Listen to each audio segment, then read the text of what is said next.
할렐루야.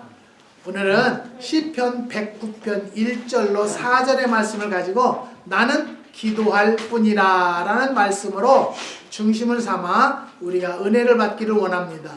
본 시는 성군 다윗이 배신으로 인한 깊은 탄식과 고통을 노골적으로 표현한 비탄의 시로서 배신당한 그의 사랑과 악인에 대한 하나님의 공의, 심판을 위한 탄원, 그리고 구원의 주심을 요청하는 기도로 구분하고 있습니다.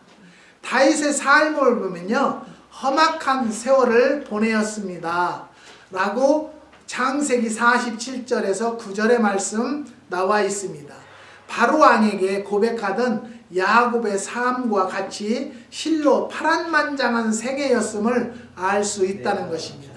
그는 쓰디쓴 배신의 고배를 마시면서 읊기를 본문 4절에 나는 사랑하나 저희는 도리어 나를 대적하니 나는 기도할 뿐이라고 하였다는 것입니다.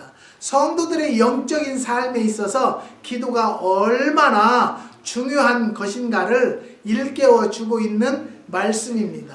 우리도 우리의 삶을 돌아다 보면 정말 나는 잘한다고 했는데 나한테 너무너무 억울하고 대적들이 나타날 때가 많이 있는데요. 그럴 때는 왜 나에게 이런 일이, 왜 나에게 하필이면 이런 일이 있을까라는 생각을 하기 전에 먼저 무릎 꿇어 하나님을 부를 수 있는 입술들이 되시기를 주의 이름으로 부탁드립니다. 오늘 말씀과 같이 나는 기도할 뿐이라, 이는 첫 번째는 하나님께 대한 전적인 신뢰입니다. 하나님은 못하시는 것이 없으시고 안 되는 것이 없다라고만 믿으면 우리가 어떤 문제가 온다 할지라도 하나님 앞에 기도하면 해결이 된다는 것을 깨달으시고요. 여러분, 왜 나에게가 아니라 이번 계기를 통해서 기도할 수 있는 기회를 주셨구나 라고 생각하는 것이 정답일 줄을 믿습니다. 다윗은 그렇게도 사랑하였던 무리들로부터 견딜 수 없는 비방의 공격을 받으면서 3절에 또 미워하는 말로 나를 두르고 무고히 나를 공격하나이다 라고 말과 혀로 인한 대적들의 공격에 대해서 하나님께 토로하고 있는 내용입니다. 다윗의 충절에 대한 사울 왕의 불신과 부성에 대한 셋째 아들 압살롬의 배신 등은 모두 대표적인 배신의 표상들입니다. 본문의 8절에 그 연수를 단축해 하시며 그 직분을 타인이 취하게 하시며의 예언이 은 30의 스승이신 예수를 판 배신자 유다에게 응하였음을 사도행전에서 기록해주고 있다는 것입니다. 사랑에 대한 배신처럼 충격적인 일은 없을 것입니다. 이러한 일을 당할 때 오직 하나님께 맡기는 전적 신뢰의 자세가 바로 나는 기도할 뿐이라 라는 것입니다.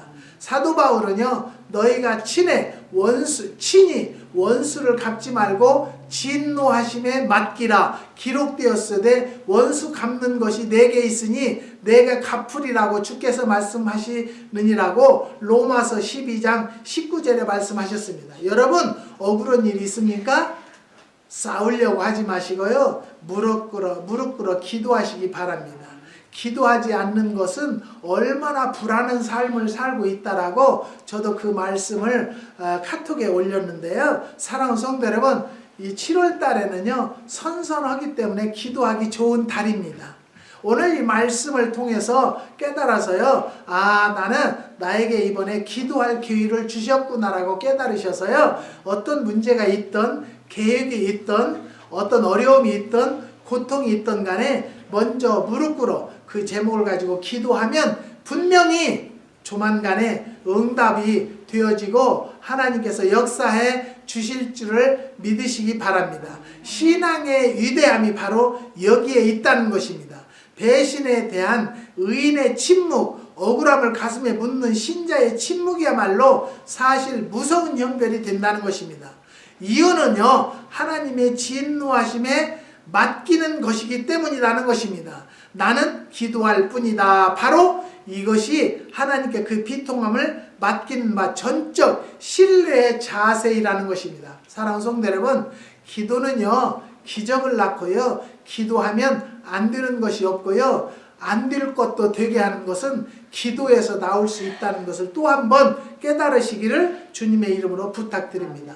하나님은 첫째 우리가 마음가짐이 하나님은 못하시는 것이 없고 안 되는 것이 없다라는 하나님의 신뢰가 있다라면 세상의 법을 따를 것이 아니라 먼저 하나님 앞에 기도로 시작하면 기도로 해결될 것을 믿으시기를 주님의 이름으로 부탁드립니다. 나는 기도할 뿐이라. 두 번째는요 영적 삶에 있어서 최선의 방책이라는 것입니다.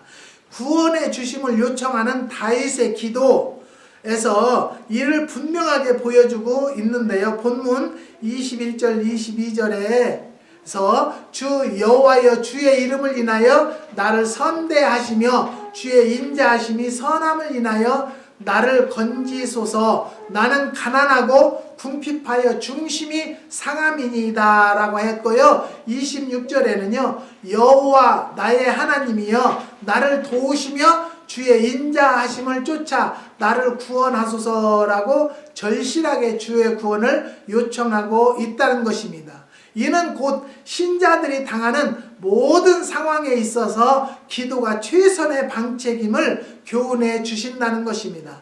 다윗이 그러했고 히스기야 왕이 그러했으며 사도 바울을 비롯해서 성령에 나타난 모든 기도의 사람들이 다 그렇게 했다는 것입니다. 하나님께 무릎을 꿇는 자가 가장 힘있는 자라는 것 아시기를 바랍니다.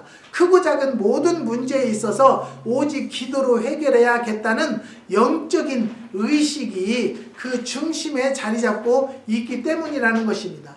어느 분이요 수년 전에 제가 한국에 갔을 때 개인적인 상담을 했어요. 그래서 제가 하는 말이 집사님 그 아파트를 팔아서 원룸을 좀 지어보세요. 그런데 정말로 생각지도 않았던 원룸을 지었어요. 근데 주위에 원룸이 많이 생겨서 불안하다라는 거예요. 그런데 내가 기도를 하니까 원룸을 하나 더 지을 수 있는 기회를 주겠다라고 음성이 들려서 한번 얹으시 그랬어요. 하나님께서 집사님에게 원룸을 하나 더 지을 수 있는 기회를 주실 것이다. 그랬더니 그럴 리가 있어요. 돈이 있어야죠. 우리는 하나님은 누구시라겠죠? 무에서 유를 창조하시고요. 우리 인간은 할 수 없지만 하나님 앞에 기도하면 안 되는 것도 되게 한다라는 것을 깨달으시기를 바랍니다. 그래서 요즘에 갑자기 전화가 와서 그랬어요. 웬일이냐고 나한테 전화를 다 했어요? 내가 그랬어요. 그랬더니 웃으면서 그래요. 그래서 이제 이 얘기를 들어보니까 불안하고 힘들다 이거예요. 그래서 제가 그러면 그 원룸을 팔으세요. 그랬더니 자기 돈 그 다 팔으면 들어간 돈밖에는 못 건진다는 거예요. 그래서 제가 하는 말이 그거 9억에 팔으세요. 그랬더니 8억만 받아도 자기는 좋겠대. 그래서 아이고 집사님 그릇 좀 크게 가져. 어찌 집사가 기도하는 사람이 밴데기 속만한 그릇 가지고 무엇을 바라겠다는 거예요? 그릇 크게 가지시고 구하세요. 그랬더니 그것하고 똑같은 사람이 있는데 똑같은 것은 6억 5천에 내놨대요. 근데 나는 9억에 내놓으라고 해서 내놨대요. 그래서 하는 말이 그랬어요.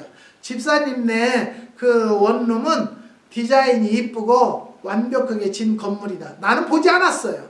하나님께서 보여주셔서 내가 얘기했어요. 근데 그 집은 똑같은 아파트라고 할지라도 집사님네는 빛이 잘 들어오고 완벽하게 지어졌는데 그 집 6억 5천짜리는 그늘지고 음침하다. 그랬더니 웃어 죽는데요.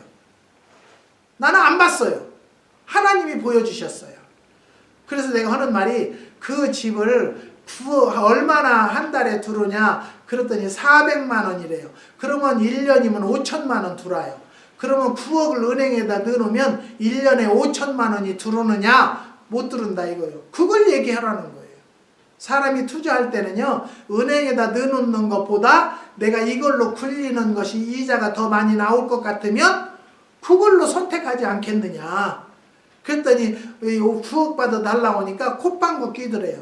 그것은 인간의 생각이고 우리가 속된 말로 그거는 네 생각이고 우리는요 우리의 생각과 하나님의 생각은 전혀 다를 때가 있다는 것을 깨달으시기 바랍니다.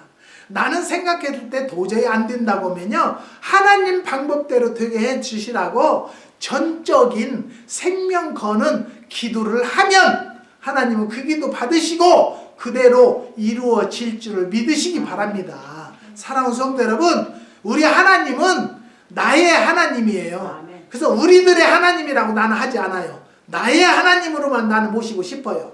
그러면 여러분도 개개인도 나의 하나님으로 섬기고 하나님을 신뢰하고 하나님을 믿으면 내가 계획했던 것보다도 20배, 100배도 더 올려서 주시는 하나님이 누구의 아버지예요? 나의 아버지라는 것을 믿으시기를 주님의 이름으로 부탁드립니다. 우리는요 기도하는 것이 영적 삶에 있어서 최선의 방책이라는 거예요. 제가 이 미국 땅에 와서 지금까지 살아나왔고요 지금까지 걸어왔다는 것은요 기도하지 않았다라면 죽었어도 12번도 더 죽었을 것이고요 망했어도 100번도 더 망했을 것입니다. 25년이 넘었어요. 사랑하는 성도 여러분, 여러분들은 왜 힘들게 사시는지 모르겠어요. 하나님 앞에 기도할 뿐이에요. 기도하면 안 되는 것도 되게 하고요 되는 것도 잘 인도해 주시는 하나님이 나의 아버지로만 모시라는 거예요. 뭘 걱정하세요? 걱정하는 것은요 하나님을 믿지 못했구나, 신뢰하지 않았구나라는 거예요. 사랑하는 성도 여러분, 오늘 이 시간에 깨달으셔서요 영적인 삶의 최우선의 상책은 하나님 앞에 기도하는 것이기 때문에 오늘부터라도 정말로 기도하지 못하면 하나님 어떻게 해야 돼요? 하나님 나는 몰라요 소리만 하세요. 그 소리도 못하면 밥도 먹지 말아야죠. 에? 그렇게 멍청한 삶을 살면서 무슨 밥 먹고 산다고 하세요. 에? 잔이다 한숨 쉬잖아요.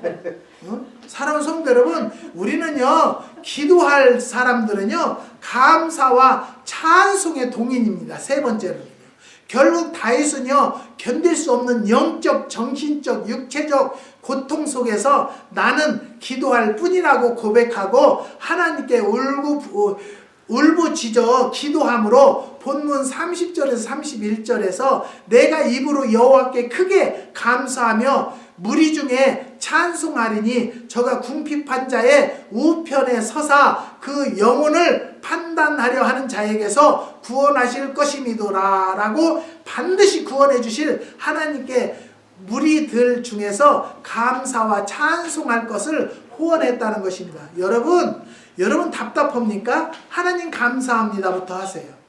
오늘까지 살아온 것 감사하고요. 오늘 내가 생명 있음에 감사하고요. 여러분 감사할 조건이 얼마나 많아요. 근데 내 눈으로 보여서 이거 어떻게 해야 되나? 재판 걸어왔다고 한숨 쉬고 가서 사정한다고? 우리 하나님의 자녀들은 사정할 필요가 없어요. 굽힐 필요 없어요. 하나님 앞에 굽히세요.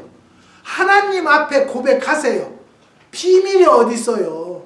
우리 집사님은 나한테 비밀을 감추려고 하면 나는 이미 다 알고 있었다니까요. 내가 사모님한테 다 얘기했어요. 아 집사님 진즉에 서둘러서 했어야 하는데 왜 숨기려고 할까? 나는 얘기했어요. 사랑하는 성도 여러분, 하나님 앞에는 비밀이 없어야 돼요. 하나님 앞에 고백하시고요. 하나님 앞에 전적인 내 마음을 풀어놓으시면 내 마음에 엉킨 것, 내 마음에 묶인 것이 다 풀어지고요. 해결을 해줍니다. 내가 기도하지 않고 유명한 변호사를 선임했다 할지라도요. 안 되는 이유는 기도가 양이 안 찼을 때예요. 기도 양이 차면요. 도저히 안 되는 것도 절대적으로 바꿔주셔서요. 하나님의 자녀에게 승리의 계가를 허락하신다는 것을 믿으시기를 주님의 이름으로 부탁드립니다. 기도는 곧 감사와 찬송의 동인입니다. 여러분 알아야 돼요. 내 입에서 찬송이 안 나온다는 것은요. 기도를 하지 않았고요. 하나님과 가까워졌지 않았다는 것을 깨달으시기를 바랍니다. 오늘 자한이 계속 사모님 기도하는데 허밍 찬송하는 거 들으셨죠? 사랑하는 성도 여러분, 저런 잔도 찬송하는데 우리는 얼마나 할 수 있는 정신력과 생각이 있습니까? 그런데도 찬송하지 않고 기도하지 않았다라는 것은요, 오늘 이 시간에 회개하는 시간이 되시기를 부탁드립니다. 기도 가운데 감사가 나오면 찬송이 터져 나오는 법이라는 것입니다. 유다왕 여호사밧이 모압과 암몬 마온 연합군에 침입해서 대승을 거둔 것도 역대하 20장 22절에 사도 바울과 신라가 빌립보 옥에서 기적을 본 것도 사도행전 16장 25절 26절 이 모두는요, 기도와 찬미로 인한 하나님의 역사임을 보게 된다는 것입니다. 모든 문제의 해결과 임마누엘의 놀라운 표징을 체험하기를 원하십니까? 그렇다면 길이 있는데요, 기도만 하시면 된다는 것입니다. 틀림없이 역사는 일어날 것입니다. 믿으시기를 바랍니다. 지금 어떤 당면의 일이 있습니까? 지금 바로 끝날 것도 해결이 안 됩니까? 우리의 기도에 줄이 잡히지 않았고요, 기도가 차지 않았어요. 왜 안 되냐고? 왜 해결이 안 되냐고? 여러분, 기도해 보세요. 오늘부터라도 기도하면 지금까지 안 됐던 것 내일 아침에 해결될 수 있고요, 이 시간 이후부터라도 기도의 줄이 닿았다라면 분명히 좋은 소식이 올 것이라는 것을 믿으시기를 주님의 이름으로 부탁드립니다. 하나님은요, 기도하는 자를 사랑하신다고 하셨어요. 기도는 영적인 호흡이고 아울러 하나님과 만남이여 교제라는 것입니다. 시인은요, 이에 저희가 그 근심 중에서 여호와께 부르짖음에 그 고통에서 인하여 내시고 광풍을 평정히 하사 여호와께서 저희를 소원의 항구로 인도하신다고 시편 107편 28절에서 30절에 말씀하셨습니다. 모든 선한 소원의 항구는요, 기도에 있다는 것을 잊지 말으시기를 바랍니다. 나는 기도할 뿐이라는 삶으로 소원의 항구에 안착하시는 주님의 이름으로 축원합니다. 사랑하는 성도 여러분, 오늘부터라도 기도 줄을 잡으세요. 기도하세요. 기도하면 해결이 안 될 것이 없어요. 여러분 믿으시고 그 기도로 새로운 인생을 살아보는 성도들이 되시기를 주님의 이름으로 부탁드립니다. 기도하시겠습니다. 하나님 감사합니다. 주님께서